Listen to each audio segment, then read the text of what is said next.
മച്ചന്മാരെ ഇപ്പം ഞങ്ങളിപ്പം സർക്കാർ ബസ്സിൽ ഒരു ലോങ് ട്രിപ്പാണ്. മണ്ണർക്കാട് പള്ളി നട തുറക്കലാണെന്ന് പിന്നെ ഒന്നും നോക്കിയില്ല, വെച്ചങ്ങ് പിടിച്ചു. എന്റെ പൊന്നു മച്ചന്മാരെ, ചെന്ന് കയറിയപ്പോൾ തന്നെ നല്ല വെയിലും നല്ല തിരക്കും. എന്തൊക്കെയായാലും മാതാവിന്റെ ഈ അത്ഭുത ലോകത്ത് ഞാൻ ആദ്യമായിട്ട് എത്തിയിരിക്കുകയാണ്. കാഴ്ചകളൊക്കെയാണ് ഇവിടെ ഒരുപാടുണ്ട്, എല്ലാരെ കൊണ്ടും പറഞ്ഞു തീർക്കാനൊന്നും സാധിക്കത്തില്ല. എന്നാലും എന്റെ ശ്രദ്ധയിൽപ്പെട്ട 2-3 കാഴ്ചകൾ നിങ്ങളെ കാണിച്ചു തരാം.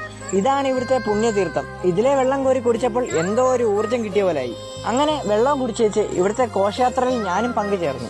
മച്ചന്മാരെ, ഇത് ഇവിടുത്തെ ഒരു പുണ്യ പുരാതന കുളമാണ്. അവിടെ ഇറങ്ങി കൈയും കാലും ഒക്കെ കഴുകി ദേഹശുദ്ധി വരച്ച് ഇനി നേരെ മാതാവിന്റെ അടുത്തേക്കാണ് പോകുന്നത്.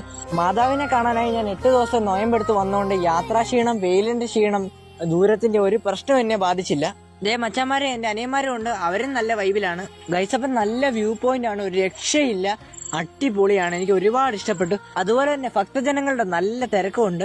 ഗൈസപ്പ അതുപോലെ എനിക്ക് 3-4 സബ്സ്ക്രൈബേഴ്സിനെ ഇവിടെ വെച്ച് പരിചയപ്പെട്ടായിരുന്നു. എല്ലാവരെയും വീഡിയോയ്ക്ക് അത് ഉൾപ്പെടുത്താൻ പറ്റിയില്ല, കാരണം നല്ല തിരക്കാണ്. അതുകൊണ്ട് ഒരു പ്രത്യേകമായിട്ടൊരു സോറി അറിയിക്കുന്നു. പിന്നെ നമ്മൾ മാതാവിനെ കണ്ട് പ്രാർത്ഥിച്ചേച്ച് നേർച്ചക്കഞ്ഞ് കുടിക്കാനാണ് പോയത്. മച്ചന്മാരെ, ഓണസമയമായതുകൊണ്ട് സാധനങ്ങൾക്ക് നല്ല വിലയാണ്. പിന്നെ ഞാനൊരു മോതിരം മേടിച്ചത് എന്റെ പേര് കണ്ട ജിഷ്ണു എന്ന് എഴുതിയും വെച്ച്. അപ്പൊ നമ്മുടെ വീഡിയോ ഇത്രേ ഉള്ളൂ. അപ്പൊ നേരെ വീട്ടിലേക്ക്. Okay, by.